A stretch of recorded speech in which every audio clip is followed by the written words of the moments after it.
I can't eat such a cheap pizza. Order again from a high-end restaurant. Ethan's wife Caddy exclaimed, sweeping her long hair back and looking at the pizza as if it were something dirty. This happened when Ethan, the eldest son, came home for his first long vacation after getting married. Even if it's cheap pizza, it's from a proper shop. I protested, but it seemed to have no effect on Caddy, who just snorted in disdain. That can't be true. I have a taste for fine food. This is just cheap stuff. Order a pizza from a high-end restaurant, quickly, Caddy demanded arrogantly. Realizing it was futile to argue with her, I reluctantly nodded, gripping my mobile phone in my pocket. Yes, I understand. My name is Rebecca. I'm a 73-year-old housewife. I once aspired to be a craftsperson in my youth, but now I live a peaceful life with my husband. My husband, Neil, comes from a long line of farmers, and naturally, he took over the family farm. Even now at 75, he works hard every day growing vegetables. I knew he was a man of few words when we married through an arranged marriage, but his love for farming is intense. He always worries about his vegetables on stormy days. I fell for his hard-working nature. Neil may not be good with words, but he always cares for me and prioritizes what I want to do. If you need money, I'll work harder and earn more, he once said, blushing, which made me happy. His words, though few, always move me. The ordinary days I spend with Neil are symbols of happiness for me. Little did I know that our tranquil life as a couple was about to be threatened. Mom, I found someone I want to marry. Ethan messaged me one day as I was watching my usual lunchtime TV show. When I saw that message, my heart nearly leaped out of my chest. Ethan, now 40, is a system engineer.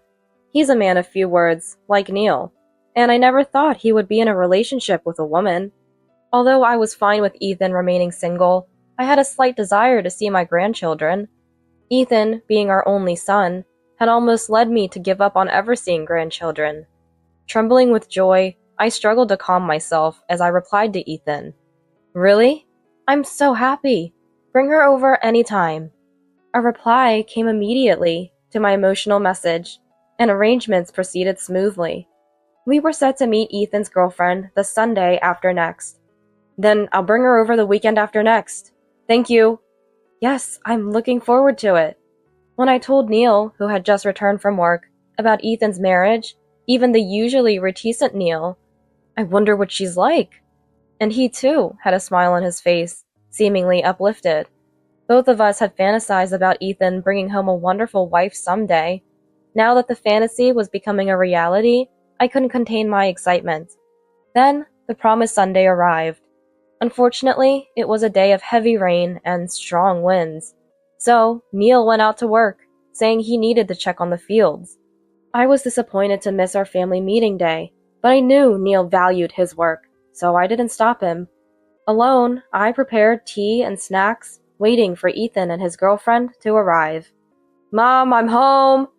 After a while, I heard Ethan's voice at the entrance, followed by the sound of an umbrella being folded. Welcome back! The rain was terrible, wasn't it? Yeah, we're soaked. This is Caddy, the woman I'm planning to marry. Welcome, I'm Rebecca, Ethan's mom. Nice to meet you. Hi, this rain is the worst. It's ruined my brand new outfit. Caddy, Ethan's future wife, brushed off the raindrops from her clothes with an annoyed gesture. Her outfit was a trendy, short top with shoulder cutouts, showing some skin. The bottoms were slim pants, but in a strikingly bright green color, unsuitable for a family meeting. At first glance, Caddy was a beauty with a model's figure. I never imagined Ethan would end up with someone like her. I was astonished. But more than that, I was concerned about Caddy's attitude. Not only her appearance, but her failure to even say a polite greeting left me at a loss for words. Having had little interaction with such flashy types in my youth, I struggled to find the right distance to keep with her. Feeling suddenly tense and unnaturally stiff, "Please come this way," I managed to say. "Isn't Dad here today?" After the three of us sat down, Ethan, noticing my discomfort, tilted his head in an exaggerated manner. "Yes, he went to check on the fields because of the weather." "I see. Can't be helped, I guess." Ethan seemed convinced. "Huh?" But Caddy next to him raised her voice critically. Coming all this way in this weather and he doesn't even show his face? What kind of father-in-law is that? I'm feeling a bit uneasy about the future. Caddy, playing with the ends of her hair, expressed her dissatisfaction. Ethan, looking uneasy, said, Dad's a farmer. It can't be helped. Bad weather affects the earnings. He tried to calm Caddy. I'm sorry about that. By the way, Caddy, you're quite young, aren't you? How old are you? I decided to change the subject and asked Caddy a few questions. I'm 32. Honestly, there's quite a generation gap between Ethan and me. Is that so? But you get along well, right? At this question, Caddy looked away, and Ethan awkwardly looked down. Something about Ethan's behavior was odd, and I was doubtful whether Caddy truly liked Ethan. We get along. Just the other day, we went to see a movie together. Yeah, that war movie was so boring. I fell asleep in the middle. The family meeting was enveloped in an uneasy atmosphere. While Caddy was in the restroom, I asked Ethan, Ethan, does Caddy truly love you? Of course she does, but she's a bit spoiled, being the youngest at home and always getting her way. I see, but don't you think her attitude is a bit too much? What can I say? She's always like this. Ethan, seeming timid, appeared quite smitten with Caddy's beauty and didn't find her attitude particularly bad. I wasn't convinced, but if Ethan was okay with it, I decided not to interfere further. Above all, I was eager to see my grandchildren. I didn't want to dampen their decision and spoil their future. With Caddy's attitude unchanged, the family meeting ended, and they left. Neil returned just as they were leaving. How was it? He asked. Well, let's just say she's a bit lacking in common sense. Hearing my opinion, Neil seemed to ponder for a moment and then went to his room. I sighed and started preparing dinner. A month after the worst family meeting, Ethan and his wife registered their marriage and became officially married. Ethan sent a photo of them submitting their marriage registration. As usual, Caddy was dressed flamboyantly. Her short dress fully exposed her thighs. While she indeed had a great figure, I couldn't help but wish, unconsciously, that she, being 32, would dress a bit more conservatively. Ethan and his wife swiftly built a house in a seaside town. It was an area where wealthy people lived, with beautiful streets. Naturally, the real estate was expensive. But Ethan, having been a single system engineer until he was 40, seemed to have saved a considerable amount of money. Additionally, the wedding ring was a $10,000 piece from a famous brand, which surprised me. I'm sure Caddy insisted on a high-end brand ring. Ethan was never much interested in brands. As I was surprised by their new life start, I was waiting to hear about a pregnancy. Then I got a direct call on my mobile phone from Caddy. Hello, this is Rebecca speaking. Rebecca, I'm shopping right now and there's this dress I really want to buy. What? What do you mean? I was taken aback by her sudden call and request. So, can you come right now? You're not working and must be free, right? I finally understood what Caddy was implying. She wanted me to come over and buy the dress she desired. Her unreasonable request left me sighing. Maybe you should ask Ethan about that. No, Ethan is at work now, right? He can't come. I called you because I thought you'd understand without me saying. Caddy's condescending laugh made me question her sense. Anyway, I have plans today, so it's not possible, I said and hung up. What a request to make to a mother-in-law. Having no daughter, I always wanted to be kind to my son's wife. However, I can't allow her to be presumptuous. I only want to accommodate reasonable requests. Caddy was far from the daughter-in-law I had envisioned. This one unreasonable request made that clear. I even thought that I wanted to keep my distance from her as much as possible. After that, Caddy would often call me to ask for favors like, "Can you pick me up?" Or, "I can't pay at the hospital, can you pay for me?" Her requests were often impudent, and usually involved money. "I don't have any cash on hand," being a common reason for her calls. I didn't comply every time, but ignoring all of Caddy's requests would complicate our relationship. So I reluctantly fulfilled about 1 in 3 of her demands. Eventually, I couldn't bear it any longer and confronted Ethan about Caddy's behavior. It can't be helped. Caddy's family is wealthy, so she's used to getting her way, Ethan said, sighing. Indeed, I had sensed wealth from the aura of Caddy's parents when I met them. However, that's a different story. I began to wonder if Ethan's indulgence was the problem. Even so, are you also giving in to her whims? If you do, Caddy will never change, you know. Well, I know, but without Caddy, I don't think I could ever get married again. Essentially, Ethan, mesmerized by Caddy's beauty, had married her, but he was exasperated by her unrestrained behavior. I must say, 40-year-old Ethan marrying such a woman was indeed miraculous. Ethan is aware of this and wants to keep the marriage going at any cost. So please overlook her whims a bit. I'll try to talk to her gradually, Ethan requested. Like Neil, Ethan is a man of few words and, like me, has a gentle nature. He probably finds it hard to stand up to Caddy's tyranny. I know Ethan's temperament best. That's why it was frustrating to hear this. After hearing Ethan's feelings, I continued my usual life, trying not to burden Neil, who was always working, with worries about Caddy. But Caddy's phone calls didn't cease. Enough is enough. Holding this frustration in my heart, the long vacation came, and Ethan and his wife visited our home. We're home! This house is still as old-fashioned as ever. Caddy complained as she took off her high heels at the entrance. She was dressed inappropriately for her age, in a crop top and miniskirt. Even Neil, who was unusually off work that day, frowned. As usual, I ignored Caddy's attire and rude remarks. Please, come in, I said, inviting them into the house. Caddy had probably come along with Ethan for the vacation reluctantly and didn't really want to be here. Her reluctance was transparent, making me feel uncomfortable. I had ordered pizza, thinking of a meal with Ethan and his wife, who were visiting after a long time. Does Neil always work? Yes. Was it okay for him to not work today? Today was fine. Caddy asked as if she wished Neil were not at home, making my husband's eyebrows twitch. I laid out the pizza on the dining table, trying to ease the awkward atmosphere between them. Come on, let's eat. You must be hungry. While Ethan exclaimed, Looks delicious. Caddy grimaced, staring at the pizza I had arranged. Ethan said, Let's eat. Just as Ethan reached for a slice, Caddy swept her hair back and pointed at the pizza. I can't eat such cheap food. Order again from a high-end restaurant. Her unexpected demand left all three of us frozen, our hands paused midair over the pizza. Caddy's eyes glittered fiercely, like a lion ready to pounce.